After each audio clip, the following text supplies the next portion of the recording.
Backfire.com, the Republican candidate for governor. Have sexual relations. And I realize that this is something he is We're not going to be able to solve our problems if we get distracted by sideshows and carnival barkers. One Republican, one Democrat, and you discuss the issues that matter in today's local, state, national, and global politics. Hosted by Steve Hickson with co-hosts John Stanberry and Franklin Chansey. This is Backfire. Hey, good morning, Cleveland. Welcome to another edition of Backfire. Hey, we're missing one important segment of our show this morning. Mr. Franklin Chansey will not be with us this week or next week. So today you have John Stanberry, myself, and Daniel Brantley in the studio, our chief engineer. Anyway, we're going to be talking about things close to our hearts, politics, and we won't have anybody yelling and screaming probably this morning. So, John, it'll be a much calmer show. Any of you local listeners that like to get involved with the show, that want to come by and join in with us down here this morning, I'm going to give you an open seat if you want to come by. Jeff Yarber or any of these guys around here, commissioners, anybody that wants to come by, just come on down by here. Anyway, John, I guess we can start off with the did you get a chance to watch any of the Democratic debate this week? You know, I had to force myself to watch the State of the Union address. So I did not force myself to watch Hillary pander further to the left and to watch them drag the Democratic Party. The only thing further to the left than socialism is communism, so I guess that'll be the next step. I tell you, Hillary's in trouble. Probably so. Franklin, he just wouldn't give in to Hillary being in trouble, but I think she's in trouble politically and criminally. Well, the criminal thing has really, the last day or two, has taken a pretty big turn.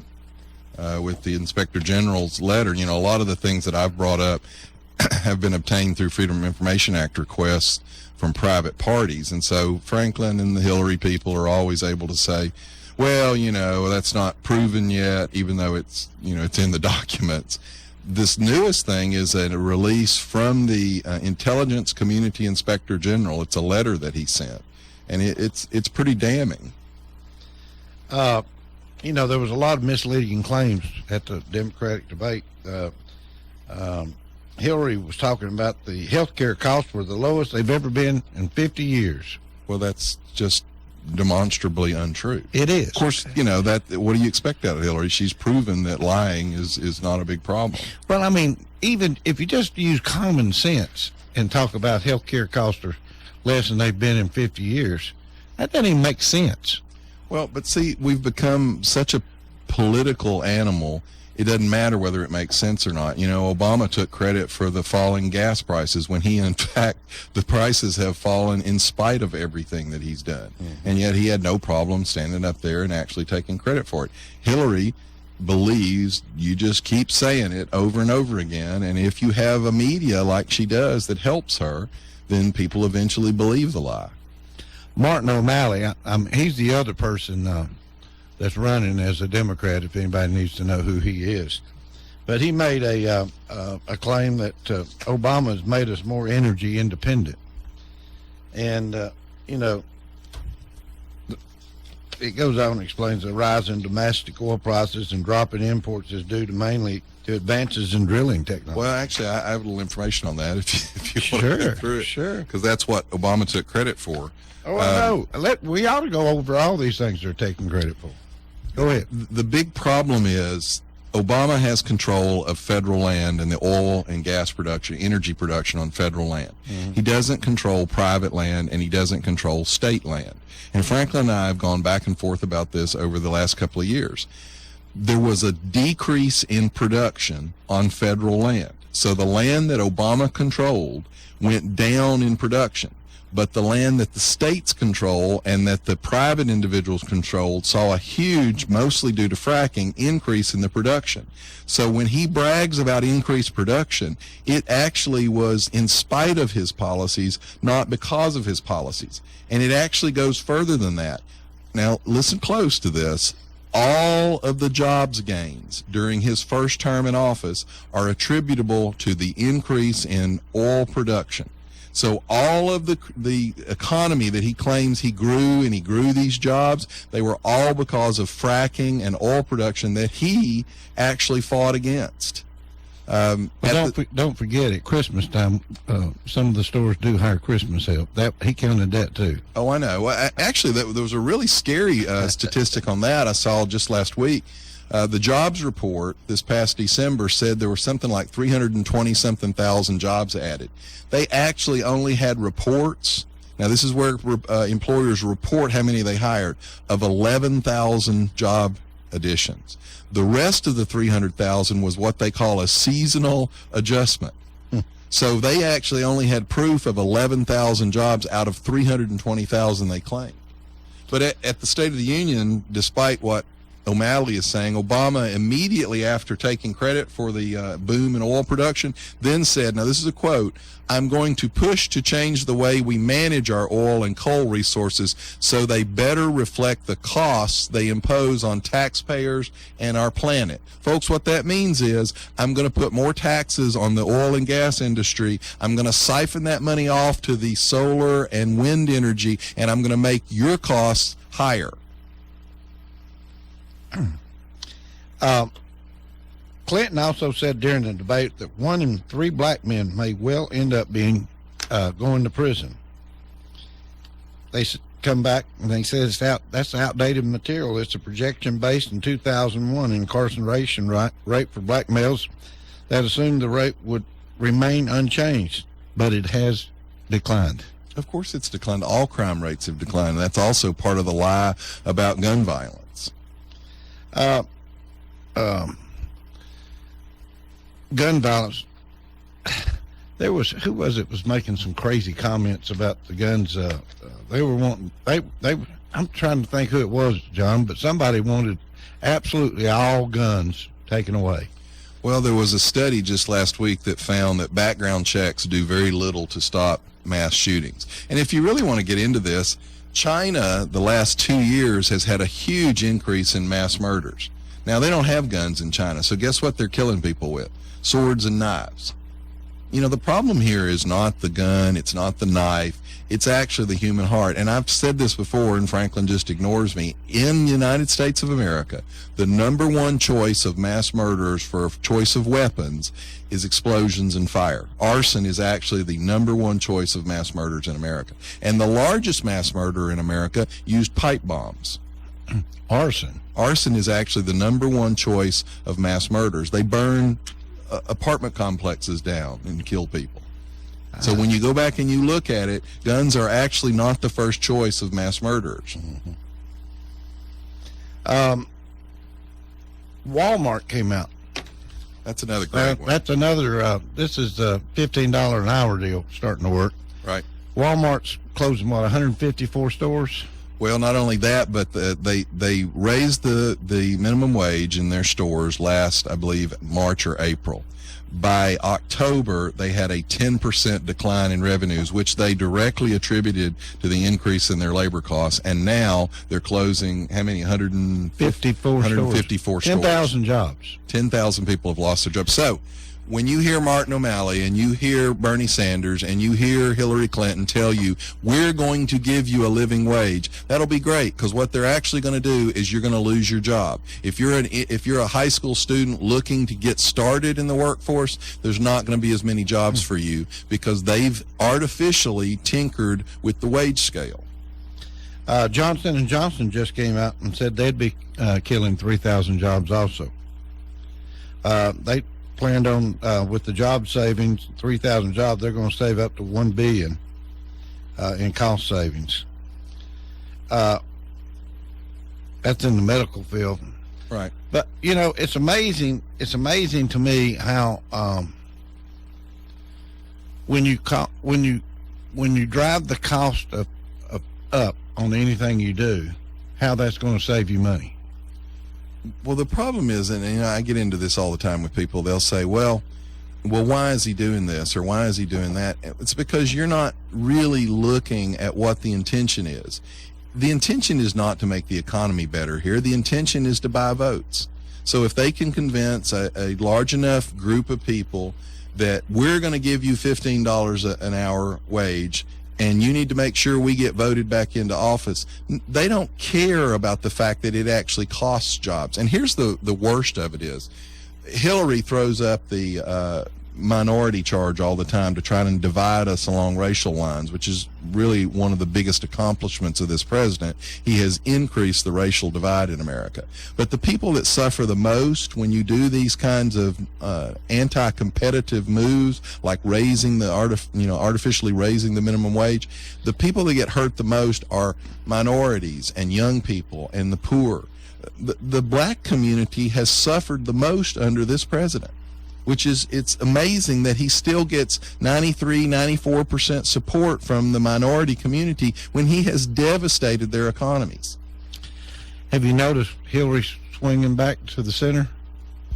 Well, it's hard to tell between her. I'm a more socialist than Bernie, unless, of course, I'm talking to the mainstream group. Well, I think Hillary's about to give up on the socialist side because Bernie's winning there. So I think she's going back. She's starting to support Obama now. Oh, yeah. And trying to pick up his votes. Well, that, she was really worried. Bernie had a rally in Alabama, I believe 2 days ago, and I think he had 7,000 or 8,000 people at it, and that really worried him because her firewall is the minority vote in the South. And so if he can penetrate that, and a lot of people, this latest email scandal that's broken on her, are really worried that now we may actually be seriously talking about her having charges brought. Let's talk about that a moment.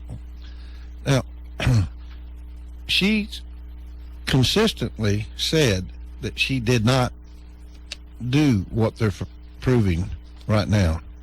That she did not send any of these emails, that she did not. She didn't say she didn't send. Her original statement was no secret, no classified emails were ever on her system. She didn't even say I didn't send them. She said they were never on there. We're now up to over 1,300 that are on there. But we now know that not only did she send them, but last week we had the email between her and Jake Sullivan where she is instructing him to strip the classification markings off of an email and send it non-secure. John, I'm going to ask you, what difference does it make? Well, unless your, loved one is working for the federal government and life is in danger, maybe it doesn't make a difference to her. But it makes a difference to most of the rest of us. What about the release of hostages this week? Tell me what your opinions are. Well, that one gets really complicated. First off, if you just look at it on the surface, it was a bad deal just on the surface. We had 3 people, and they say 4 people, but it's actually hard to figure because one of them they won't name. They won't say who he was or what happened with him. So we don't really know. Is that the one they can't find? Yeah, we really don't know much about him. But they got 7 people released. And the difference in that is that the 3 people that we got released were basically innocent people that were just hostages. Taken. They were held hostage. The 7 people that we released were actually convicted of crimes. They were actual criminals that we released for these 3. Now, there were 14 more that the White House just somehow forgot to mention that were what's called delisted off of Interpol's most wanted list. So they actually got about 20 to 21 for the 3 that we got. What, they kept talking about they were declassified or we were getting ready to let them loose anyway. That's what Kerry kept saying. Well, maybe one of them we were, but I don't care if we were getting ready to. We shouldn't have released them until it was time. There's multiple problems here. Why didn't we demand that they release these people before we even started this? Well, that's where I was going next. Why didn't they, when they did their nuke reaction negotiations, why wasn't that brought into it? Well, because he's a terrible negotiator. Well, it's great. I don't want everybody that's listening to think that we're not for these people being released. Yes, I know I am. I'm tickled to death Well, they've been that's released. what the left always does, though. It's if you try and discuss the bigger picture, Right. then they find some kind of emotional anchor to put around your neck and say you hate children, you didn't want these people released. But here's the gist of the matter. The 14 people that we took off of the Interpol list, one of them, for example, was the CEO of Mahan Air. Mahan Air is a independent airline running out of Iran. They are known for transporting members of Iran's Revolutionary Guard in and out of Syria. They also are one of the biggest supporters of Hezbollah. So they've been using their planes to bring arms and soldiers to the Syrian military and to the Lebanese terrorist group Hezbollah. They fly in and out from Tehran to Damascus. Now, the executive was actually sanctioned in an executive order for support of terrorism.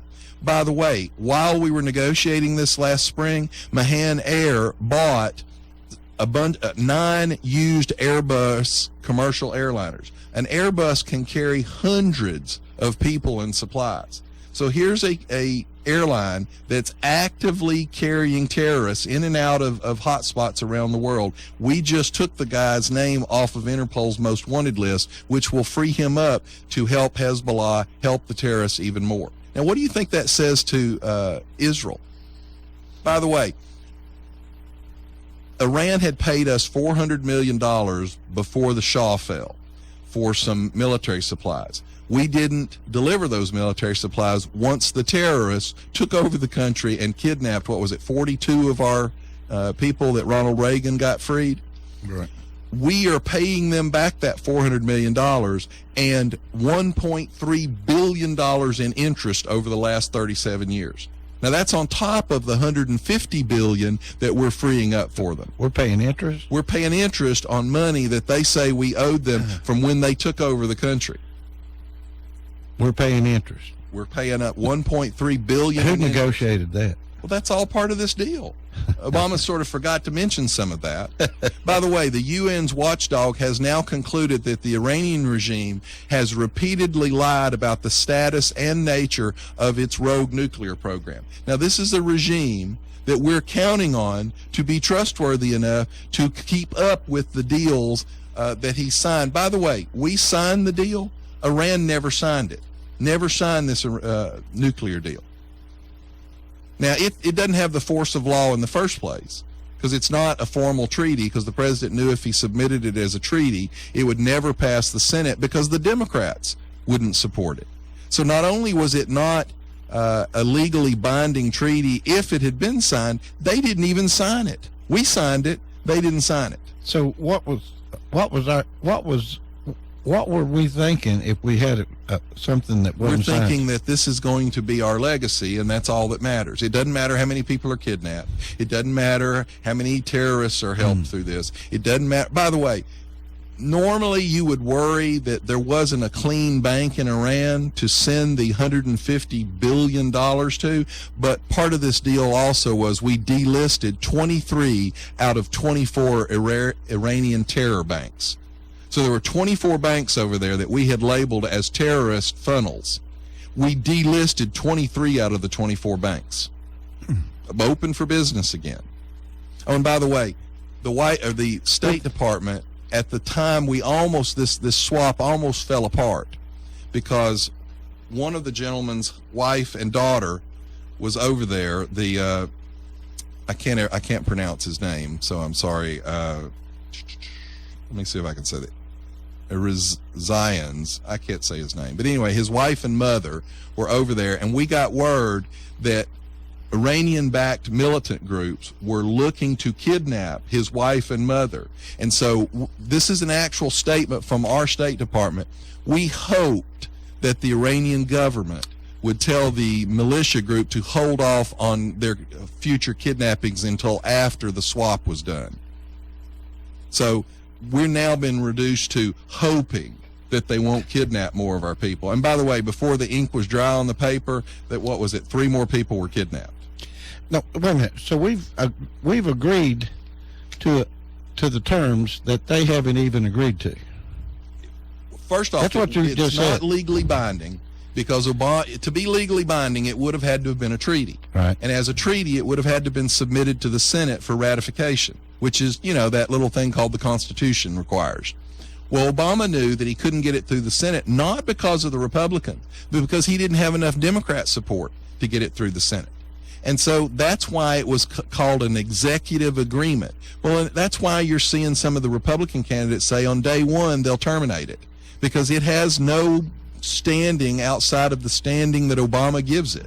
So it's not legally binding as an executive agreement. But the Iranians wouldn't even sign the executive agreement. So they didn't even sign it.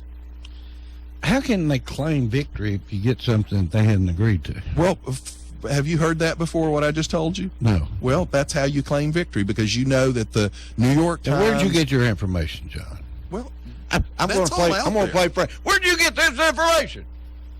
You could, feel free to Google that. The New York Times will admit things like that. They just don't provide any coverage for it, so people don't find out about it. I mean, how do you feel about having 24 banks that were deemed to have dealt in terrorist, activity, and we delisted 23 out of the 24? Basically, when we delist them, they were banks operating. They were banks operating, and what we said was they were basically sanctioned, so they Right. couldn't operate in the world because we had proven Right. that they were transmitting funds to terrorist organizations. And so when you give them 1.7, or I take that back, when you give them $150 billion, you got to have a bank to send it to. Well, we couldn't send it to any of those banks because we had labeled them as conduits for terrorism. Well, that's not a problem. We just delisted 23 out of the 24. So now we got plenty of choices to send the money to. But the president says this is a victory for America.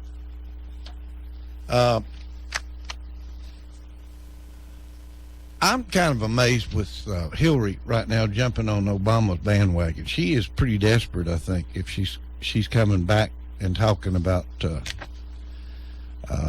Obamacare, and she's trying to make it something Well, I do positive. think that's a gigantic mistake for her, because the public doesn't have to know the statistics. They know what's happened to their premiums. I said last week, new study, 49 out of 50 states saw a premium increase this year, and something like 20 states saw a double-digit premium increase. Tennessee, by the way, was in the top 5, one of the largest increases in the country. Has your insurance gone up? Absolutely. Mine has too. Daniel, has your insurance gone up?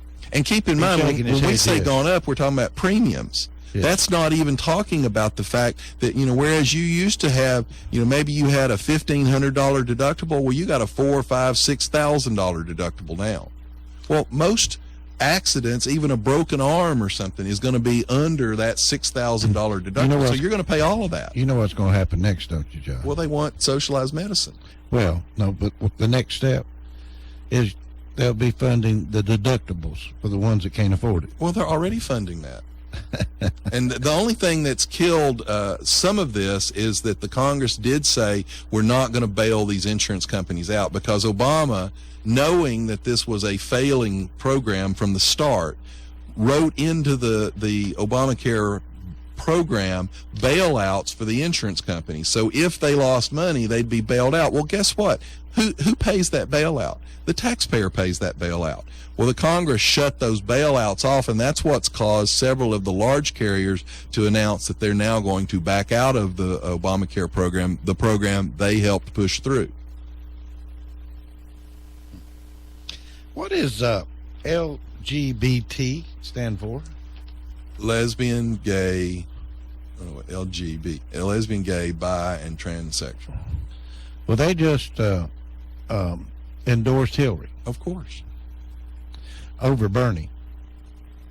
So, they're going to make a big deal out of that, I think, right now. Well, she needs somebody to endorse her. it's hard for me to see some of the cultural things that are going on and to understand how church-going Christian people could even flirt with the idea of supporting the Democratic Party as it currently stands. I'll give you a really good example. I said last week that 2 Democrat representatives brought representatives of CARE, which is the Council on American Islamic Relations, which has been deemed a terrorist organization, has actually been charged with being a co-conspirator in terrorist activity, brought 2 of their representatives to the State of the Union address. Now, this is a Muslim group that right now they've been supportive of the Muslim Brotherhood, who has beheaded Christians, terrorized Christians, taken their property all through the Middle East. And so the progressive wing of the Democratic Party thinks that that's okay. At the same time, Paul Ryan invited, I think there were 3 or 4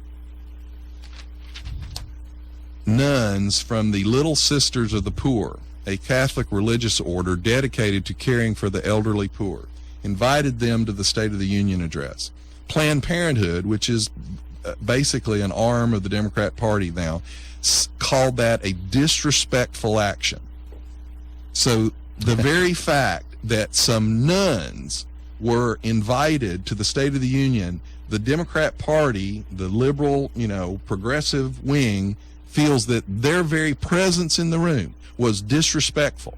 But they're okay with inviting a Muslim terrorist organization to the State of the Union address. Why do you think Planned Parenthood would have a problem with the nuns being there? Culture of life versus a culture of death. Well, there's a little bit more to it as well. This is the same group that they are part of the lawsuit against the Obamacare mandate requiring them to provide contraceptive care, because their religious belief, they don't believe in that. And so they're actually part of the lawsuit. They're the ones that are basically, the government was going to force these nuns to provide abortions, basically, coverage. And they just said this violates our, religious belief. We're not going to do it. So they're part of the lawsuit. So that's why Planned Parenthood hates them. Now, this is Planned Parenthood, the largest abortion provider in the country, who the bulk of their abortion services are provided in minority neighborhoods. Planned Parenthood, who was founded by Margaret Sanger, who is a raving racist, believed in eugenicism, which is the purification of the races. She spoke at multiple Ku Klux Klan rallies, talked about how the Negro race should be weeded, plucked like a weed from the garden of humanity. And in 2011, President Obama gave her a Presidential Medal of Freedom. Now think about that for a minute, folks. Here's the first black president in America, and he gives a Presidential Medal of Freedom to a raving racist because of his support for abortion. Let's just go through Obama's term just for a minute, John. Let's start with the first thing that happened after he was elected. He was celebrating, right? Right. They go back to his church. What was his preacher's name? Jeremiah Wright. Jeremiah Wright. The first thing that came out about Obama was his ties to his preacher, Jeremiah Wright. And then Jeremiah Wright comes out, and I'm not even going to repeat some of the stuff he was saying. GD America. Yeah. But, and then Obama tries to fluff this off. That was the first fluff of his term, was Jeremiah Wright. Well, but he didn't try to. The press successfully allowed him. Now you think about this, folks. His explanation for the sermons that came, they were recorded sermons. Yeah. So we know they were said. His explanation was, well, I just didn't notice it. I didn't hear it. I must not have been there that day. Mm-hmm. There's a matador coming in here, sneaking around, getting him a cookie. Yeah. Anyway, that was the first thing that started, was Jeremiah Wright. Matador, do you know who Jeremiah Wright is? Yeah. Black preacher. He was Obama's preacher. Yeah, okay. He hates white people. Huh? By the way, folks, one thing that will be interesting when Obama leaves office is to see if we can get his college transcripts and Michelle's college transcripts released, because they in the colleges they went to, they had to write several research term type papers, right? And those are normally public record. So when you go to college, those are printed and published, and they're put in the library at your university, and you can go look them up. Amazingly, 7 years into his term, we've not been able to look in either of theirs up. Now, one of Michelle's made it out before they locked it down. And if you took that paper and you reversed all of the racial labels in it, if you reversed black to white, there is no question that you would label that paper as a white supremacist, racist paper. She talks about not liking white people. She talks about how they should be put down. It's a horrible paper. And there's other papers that we haven't gotten to yet. And I asked Franklin this, and he never answers this question. He'll say, well, you don't know what's in those papers. My point is, those papers are normally public record. Why can't we read them? Why would we not be allowed to read the Obama's college papers when we can read every other American citizen's college papers? Why have they been covered up and protected if there's nothing wrong with them? The one that did get out was a racist paper. There's no way around it. All right, we're coming up on our break time. We're going to come back and talk about some more of the ABCs of politics. Anybody but Clinton. Bye-bye. We'll be right back. You're listening to Backfire with Steve Hickson. We'll be right back after this. You are listening to WOOP-LP, Cleveland, Tennessee. WOOP FM is a broadcasting service of the Traditional Music Resource Center, and we play America's original music. Check into cash. The cash you need today is waiting for you at Check Into Cash. It's your money, so come in and get it. Get a payday advance today for up to $425. At Check Into Cash, we make it quick, easy, and confidential. The cash you need is right here, so stop worrying and stop in to Check Into Cash today. Borrowers often use payday advances over a period of months, which can be expensive. Restrictions apply. See store for details. Guns, guns, and more guns. That's right, folks. U.S. Money Shops has just received a large shipment of pre-owned Glock 22s, 23s, and the awesome Beretta 8040D Cougar. These guns are law enforcement trade-ins that start at just $379.99 while supplies last. At U.S. Money Shops, there's no shortage of guns, so if you're looking for a great deal on a newer pre-owned gun, then check us out first. Buy or sell or buy today, the better way at U.S. Money Shops. Visit usmoneyshops.com for the location nearest you. Hey Whoopsters, this is Johnny B. Jonesy, and I'm located at the Check Into Cash off Treasury Drive. That's next to the new Walmart, right between Cato's and the Tanner Company. Come visit me if you're in a financial pinch. We offer products all the way up to $425 on our payday advances, $2,500 on our title loans, and $4,000 on our line of credit. That offers the lowest rate guarantee, and we buy out titles anywhere, anytime. And that is 2314 Treasury Drive, Cleveland, Tennessee. And that number, 423-479-2166. New customers, mention Whoop FM and get cash back on your first loan. That's Check Into Cash. Ka-ching! If you need a little green, Lending Frog is making deals. He'll lend you cash on any kind of wheels. Borrow just a little, or you can borrow big. Lending Frog is a new financial gig. It's hip to hop into cash. LendingFrog.com is making a splash. Dig it, dig it. Dig it, dig it. At Buy Here, Pay Here USA, we don't just sell cars, we buy them. Bring your car, truck, or SUV down to Buy Here, Pay Here USA, and we'll give you a free appraisal with no obligation. We pay top dollar for most cars, so before you trade in your vehicle, come see us for an appraisal. At Buy Here, Pay Here USA, we pay the most for your car. Visit Buy Here, Pay Here USA in Cleveland, Dayton, or Chattanooga, or go to buyheresellhere.com. That's buyheresellhere.com. Restrictions apply. See store for details.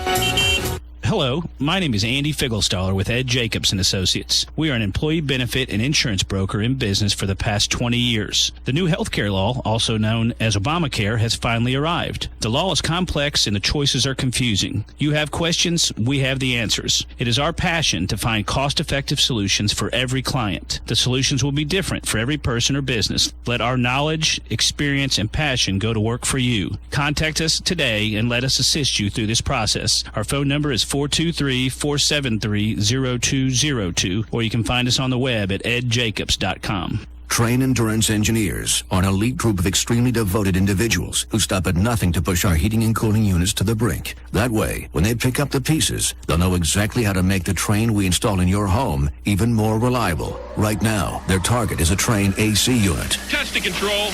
Fire up the pitching machine. Their methods may seem unconventional, Okay, cue the jackhammers. but it's because of their tireless efforts that it's hard to stop a Train. When you want an unconventionally efficient heating and air unit that keeps your home right in the comfort zone day in and day out, nothing will do but a Train. To get the best Train service, call your local Train comfort specialist. Mechanical Systems, 336-5739. Keeping you comfortable is Mechanical Systems' only business, and they've been providing high-quality service and installations for more than 30 years. Mechanical Systems, 336-5739. That's 336-5739. It's hard to stop a Train. Really hard. Come join us at the Bald-Headed Bistro for Cleveland's fastest growing dinner event. Join us every month for our supper club presented by Chef Eric Fulkerson. Spots are limited, so reserve yours in advance. We can't wait to see you here. Yeah, you looking for something sweet? I know you are. Bring your little sweet self to the Village Bake Shop. Around since 1961, there ain't a baked good in the galaxy the Village Bake Shop can't whip up for you. So when you're ready to treat your mouth to a taste you won't soon forget, get over to the Village Bake Shop in the Village Green Town Center, or give them a call at 476-5179. You dig? No dealers allowed. Jackson Catnapper, family owned and operated in Cleveland since 1933, offering the best with over 70 styles of recliners, sofas, electronic lift chairs, full living room packages. Call Mike now at 961-7239 because Jackson Catnapper now offers sales to the public Every Saturday. That's right, every Saturday. From 8 in the morning to 1 in the afternoon. Or call Mike at 961-7239 or go see him every Saturday at 1911 King Edward Avenue, just across from the main plant. Jackson Catnapper, family owned and operated in Cleveland since 1933. 961-7239. No dealers allowed. You're listening to Backfire with Steve Hickson on Whoop FM. Call 423-614-5553 to join in on the conversation. Now, back to Backfire. And President Obama has led our country out of the Great Recession. Senator Sanders called him weak, disappointing. He even in 2011 publicly sought someone to run in a primary against President Obama. Now, I personally believe that President Obama's work to push through the Dodd-Frank bill and then to sign it was one of the most important regulatory schemes we've had since the 1930s. So I'm going to defend Dodd-Frank, and I'm going to defend President Obama for taking on Wall Street, taking on the financial industry, and getting results. Yeah, that was just a little bit of the highlights of the Democratic National Convention. Well, actually, there was another statement in that she really will come back to regret. What's that? Later in that debate, she said, now, you got to think about this in comparison to other things.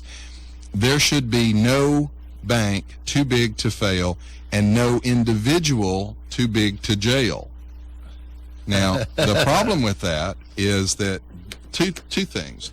First off, when she talks about banks too big to fail, Citicorp, Goldman Sachs, DLA Piper, J.P. Morgan Chase, Morgan Stanley, and Lehman Brothers have given her nearly $4 million combined.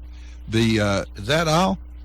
Well, so far, this time. I really think that. Now, that's not counting what they've given to the Clinton Global Initiative. I think I've got some higher figures somewhere here. And then your other problem with that is that now that we now know that the highest classified emails have now been on her server and transmitted, and we also know that her server was penetrated now by foreign security service people. this idea that no one's too big to jail, she'll regret saying that. Are you trying to say that she could possibly go to jail? Well, Franklin, at one point we were arguing over what type of classification. And so some of them came out as, top classified, I guess, or top secret. And he said, well, there was only a couple of those. Well, the new ones show there were several dozen that are called SAP, S-A-P classified. The SAP, or Special Access Programs, are a higher classification than top secret. And we know now, and that didn't come, like I said, through a release from a partisan group. This came from a letter sent by Inspector General Charles McCullough. He is the intelligence community's Inspector General. And he says that they were on her server, transmitted on her server. These are the highest level, and the reason they're labeled as higher than top secret, it's because they include specific intelligence that could lead to a human asset being put at risk. So that's people's lives at risk. Now, Petraeus was actually prosecuted for the same SAP-type disclosures. I'm seeing on the news, saw it yesterday, now they're going to demote him. Who? Petraeus. Well, I mean, the point is, you prosecuted him for exactly the same thing that we now know Hillary did. But now he's back in the news again. They're going to demote him, which is going to affect his retirement and some of this stuff, too. Right. Because, well, one, Petraeus had actually come out and gone against the White House on their Afghanistan policy, and so they were mad at him. And a lot of people believe that the prosecution of him was politically motivated. Now, whether it was politically motivated or not, I don't care that much about it. If he released classified information, that's a violation of the law, and he should have been prosecuted. But the point is, we now know that Hillary, not only did she do it one time like he did it, there were at least 24 of these types of classified documents on her server. So if we prosecuted Petraeus, then we should prosecute her. All right, I'm going to kind of change things a little bit. What do you think is going to happen with the immigration right now? Where are we going with that? Well, the Supreme Court has announced that they are going to take that case up. So far, you had a judge rule that the president had overstepped his constitutional authority. That then was appealed to the Fifth Circuit Court, and they sided again with the states that he had overstepped his authority. The Supreme Court announced yesterday that it will take up the case and basically challenging this executive order, and we'll have to wait until July. So this has been put down by... Right now it's on hold by a state or a federal judge in Texas, and was upheld. He basically put a stay on it. That stay was upheld by the Fifth Circuit Court of Appeals. The White House appealed it to the Supreme Court. The Supreme Court has now announced that they will take the case. What do you think is going to come from it? Well, it's really a troubling case because the Supreme Court has been very difficult to predict the last little bit. They have, a lot of people believe, been swayed by public sentiment. The Obamacare case was a pretty clear case that that was unconstitutional law because the White House actually argued opposing sides. When they pushed the law, they said that it was not a tax. There were no taxes in Obamacare. They specifically said that. Well, then when they got to the Supreme Court, the case basically said, you don't have the authority to do what you said, and they turned around and said, yes, we do, because it's a tax, and we're authorized to do it. So they were arguing the exact opposites of what they'd argued before. John Roberts apparently thought it would be too damaging to the country to rule Obamacare unconstitutional, so he changed his opinion basically to suit the mood of the country. In cases like this, that makes it very difficult to know where the court's going to go. What Obama's done, for example, the lawyer that was going to take the Republican Congress's case, I actually know him. He's an extremely liberal, left-wing Democrat lawyer. But what he said was, even though I agree with what Obamacare did, it was unconstitutional. So he was actually Jonathan Turley, law professor at George Washington University, was going to take the case against the White House because he says this White House is acting unconstitutionally. Well, let me ask, John, are the laws not pretty clear on in the Constitution and the laws on immigration? Well, yeah, that's the problem with this. Well, I mean, why would the Supreme Court even take this case? They have to if the White House requests? Well, no. They could have not taken it. If they didn't take it, it would have allowed the lower court ruling to stand. So the fact that they took it can mean one of two things. It can mean that they want to reverse the lower court's ruling and allow him to actually have the authority to do this, and that's what worries people. Or it could be that they want to take it, confirm the lower court's ruling, and basically have a Supreme Court ruling on record that the White House, the executive branch, does not have the authority to do these kinds of things. Well, I mean, is this not going to change the way life runs? I mean, our government wasn't set up to run that way. So why would this go in front of the Supreme Court and they make a decision elsewise? Is it because they're so liberal? Because Obama pushed it. Part of the problem is we've never had, people go, look, George Bush did more executive orders than Obama did. It's not the number of executive orders, it's the scope of them. It's what they do. No president has pushed the boundaries of what an executive branch, what the president can do like this, really going back to probably Nixon. Nixon pushed a good bit. And the problem here is the reason the founders set this up to be separate was because they didn't want a dictator. They didn't want a king. We revolted against a king. And if the Supreme Court allows Obama to have this kind of authority, it's not just Obama and it's not just this issue. It allows future presidents to basically write their own laws. What is the immigration law? Is that where illegal immigrants can get registered easy? Well, by the way, Hillary just last week promised that she would never use the term illegal immigrant again. Mm-hmm. So you have now violated Hillary's promise to call them illegal immigrants. Well, let's call them just immigrants then. Well, no, now here's the problem, Randy. Okay. There are people that actually work and suffer and struggle to do it right, and those are the people we call immigrants. The people that cheat and come across the border are illegal immigrants. Right. But the Democrat Party has now agreed that that's a bad term. We don't want to call them illegal immigrants. Even though they are. Even though there's a lot of them Here's coming the way in I put it, Randy. Yeah. Okay. Let's say you're at your apartment and you go home and you open the door and you realize that someone has broken into your apartment. Okay? That's happened more than once. There's no doubt about that. I mean, it's hereditary. Go ahead. Go ahead. He's not a burglar. He didn't steal your things. He just borrowed them. Okay? So he's not a thief. He's a borrower. Yeah. Okay? He needed it. Wait, I want to get back to this conversation, but first we've got a phone caller. Okay. Go ahead, caller. You're live. Hello. Yo. I want to know what y'all done with Franklin. Hey, Franklin had to be in court, I think, this morning. I thought maybe you had bumped him off. No, we've got Randy to take Franklin's place. Oh, good Lord. Come on, slow down, Kevin. It's going to be okay. We're in good hands. Thank you, Randy. Here. Stanberry. Randy don't know nothing. Well, I'm in good hands with Dr. Stanberry. Don't you worry about that, man. Don't you worry about it. You ain't got enough sense to be in there, Randy. Well, Catherine, it's not about sense. It's about wits. You don't know nothing. I don't have any sense. He's very hip on a lot of this stuff. All these giveaways and things. He's real hip on it. Yeah, I'm hip. Lord, we're in trouble now. Well, hang in that, Catherine. Thanks, You're Red. going to learn something. By the way, the Supreme Court has also he's lost another case, and it's a similar type thing.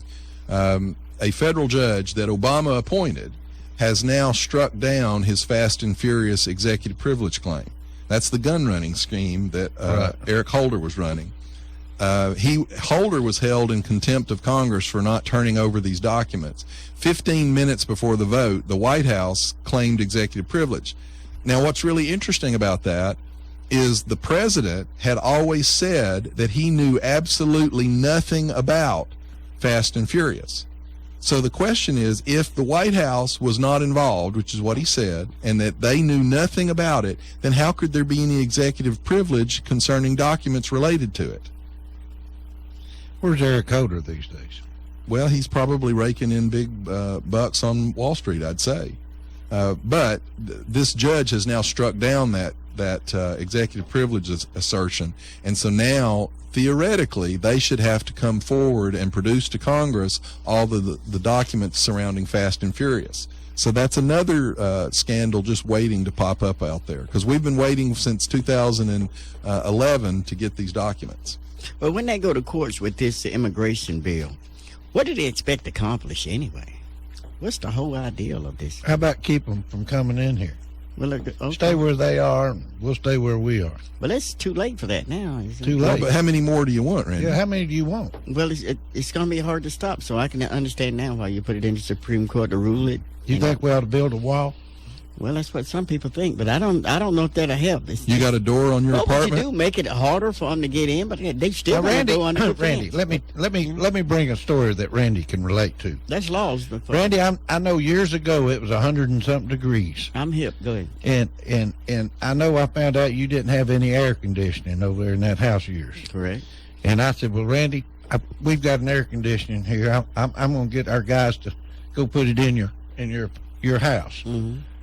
And you said, well, you had bars in your windows. And I said, well, that's all right, Randy. We'll take the bars out of one of the windows and put the air conditioner in. And you looked at me and you said, I think I'd rather have the bars. That's what we're talking about with immigration. I'm having the bars. Well, we got the bars. Not even bars, Randy. Why even have a window? I mean, why have a lock on your door? Yeah, because it's a necessity. You have to. Well, is the country not just like our houses? Okay, to keep out the intrusion. Right. That's right. Otherwise, a pig can come in and lay on the floor if he wanted to. You're right. Yeah. I mean, you wouldn't want to live where you live without the bars on the windows, right? I mean, I've seen times where it's places where you could live with your door open and sleep with your car keys in your ignition. Years ago, you could. But you can't do it now. Well, here's the funny thing about it, Randy, is the president can talk all about how the immigrants deserve to come here. Well, first off, they don't deserve. You gonna let everybody in the world come here? Because we're probably the greatest country in the world. There's billions of people that would like to come here. Wait a minute, Randy. There's ways that they can come here, but they can do it legally. Right. They don't have to do it illegally. Well, and the worst of it is the people that I have a family, a patient. It took them 9 years to legally get their citizenship. How do you think they feel about the guy that just snuck across the border and all of a sudden gets all the same rights and privileges that it took them 9 years to earn? Well, I'd say he feels pretty bad about it. Pretty bad. Pretty wicked about it. Pretty bad. Yeah. And what's he going to tell his relatives? Is he going to tell them, hey, do it the right way and take 9 years? Or is he going to tell them, go to Mexico and slip across the border? And on top of that, Randy, if a guy who just wants a job in a tomato field in Dalton can slip across the border, do you think a terrorist who wants to explode a dirty bomb in Nashville, Tennessee can slip across the border? That's correct. It sure can. So what do you think now? You think we ought to put the bars up or take them down? Well, I think they're going to rule that when they take it to the courts. What they're going to do to make it a little bit more safer. Do you think we ought to put what's your opinion? Well, my opinion is it's all in the courts. Keep the bars on the windows or take the bars off? Well, you better leave the bars on the windows. I don't think you'll take them off. Well, the problem right now is we don't even have a bar on the window. Oh, the border's open. We've been trying to build this wall for 30 years. Okay, so we better get some bars up real quick. And, even I hate to brag on Trump because he's not my first choice, but he made the point. First off, we're not talking about a wall. Uh-huh. You're talking about fences. You're talking about drones, and there are ways to build a wall without building a physical wall. Why not just put some landmines? Well, there's lots of ways to do it. Now, wait a minute. But he does make the point. They said, "Oh, you can't build a wall." Said it's 1,800 miles. The Great Wall of China is 13,000 miles long and was built 3,000 or 4,000 years ago. It's the only man-made thing visible on Earth from space. Well, I heard Stephen say, "Well, why don't you just get the immigrants to help make that China wall? I mean, that wall." Well, we could. I guess we could. Everybody pitch in. That's called shovel-ready job. But see, the problem is, you get the Democrats going, you can't. They actually act like that's a silly thing. Oh, you can't build a wall. And you're going, let me see if I got this straight. The Chinese, thousands of years ago, were able to build, and that wall's like 25 feet thick and 30 or 40 feet high. And they built that thousands of years ago, 13,000 miles. And it's as strong now as it was then. And it's still standing. So this idea, oh, you can't build it. Yes, you can. You just don't want to. Well, I hope they make a decision quick when they take it to courts, because it is going to get heavier as time goes on. Well, the argument before the court will have an immediate impact on the immigration, but the real question here is the president's power. Does the president have the power to basically write law? And what the president says, and he actually is pretty honest about it. He said, well, Congress, on the gun issue that he's doing, Congress wouldn't do what I want, so I'm going to do it through executive order. Well, the problem is the founders were scared to death of a president that could do whatever he wanted. But he has to go to Congress to pass some bills. He can do it without that? Well, he can't, but he is. That's why we're in court on all these things. Mercy. He's doing it illegally. But you know, are we thinking America is getting overweight with the population? It is getting overweight. There's no doubt about it. Well, that's a good way to look at it, Randy. We're getting overweight with the population. It is overweight. Big time. It's going to get real heavy. You know, it's so heavy that they don't mind having the tourists come in and eliminate some of the fat. By the way, there was a new study that recent college graduates and 10% believe that Judge Judy is on the Supreme Court. I heard that yesterday. I wouldn't doubt that at all. Now, those are the people that will be electing the leader of the free world.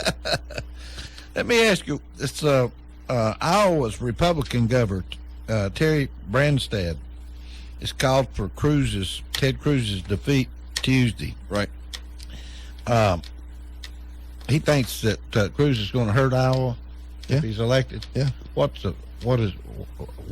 going on there that he thinks that? Well, here's the deal, and this is really the dividing line in a lot of these Republican primaries right now. A lot of us are Republicans because we believe in a certain set of principles and standards. And one of them is we think the government's gotten too big. We think it's too involved in the marketplace. And so Cruz has been pretty steadfast in saying that we need to get rid of subsidies.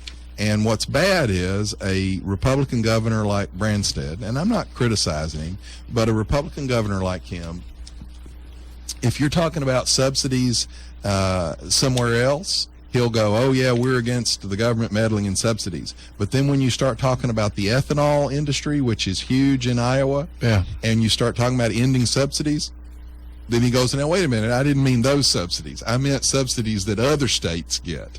And so for me, this is really one of the dividing lines on principle. Ted Cruz on principle has said, I don't think the government ought to be involved in these subsidies.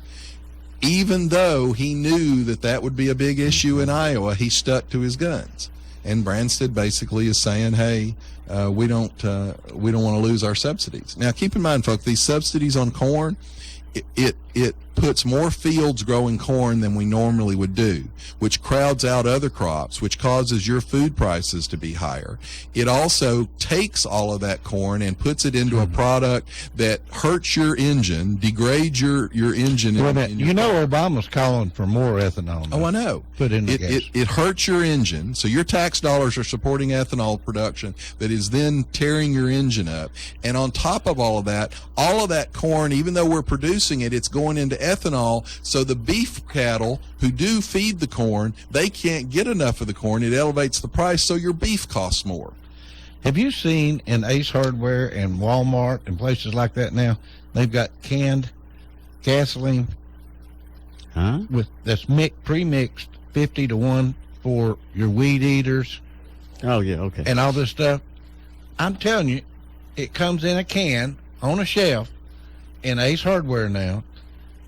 50-1 is the mixture. I don't know if it's with that's gas. That's the oil mixture, and it is pure gas.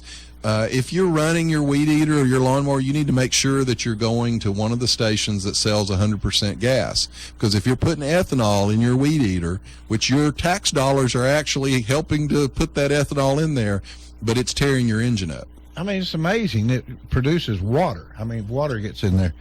I want to ask you real quick before we leave. His time's about up. How you feeling about Trump these days? I don't think he's a straightforward conservative. He's taking a burden and he's wearing it well, and he's really giving it back to the people. When I listen to him, I see what people are relating to, and I'll support him if he's the nominee. But my problem with him is there's no policy with him. What he does is he talks in emotional things that people connect with, but he very rarely gives any specifics. There's no real policy there. Can I say that I really believe there's a lot of politicians that are the same levels? Well, they may be, but I like specifics. I like to know what people are going to do. And then when I look at someone like Ted Cruz, I like the fact that he's against subsidies and was actually willing to stick to his guns, even though it hurt him in a state like Iowa. What about Carly? Where is she right now? She's, further down in the polling. It's hard to get the traction without the name recognition. Although I will say in the undercard debate, again, she did a really good job there. Her opening statement was really cutting on Hillary. She ended her little opening statement with, and unlike another woman running for president, I actually like spending time with my husband. All right. I guess we better wind it up. Franklin's going to be gone again next week, so we'll have some special guests in here. We might even get Randy back in here. Yeah, we can get the feel for what's going on from a different perspective from Randy's side, right? We can. Well, who's at the top of the polls now? I think that Bush's son. I think that's his son that's in there. Yeah, he's fallen down pretty hard. What do you think he ought to do? Well, I mean, a lot of people think that after New Hampshire that several of them will drop out. Bush is too hard-headed. I mean, he's got too much money. Well, he's had a lot of money, and that's actually been one of the things they've criticized is that he's spent all this money and apparently not gotten anything out of it. Yeah. All right. Well, stay tuned for next week, and we'll talk about the ABCs of politics again. We'll see you next week. Bye-bye. Your profusion of comments about your feelings toward President Obama are a little strange given what you said about him in 2011. You've been listening to Backfire with Steve Hickson, John Stanberry, and Franklin Chansey. Catch them again on Whoop FM at noon today and every Wednesday morning from 7:30 to 8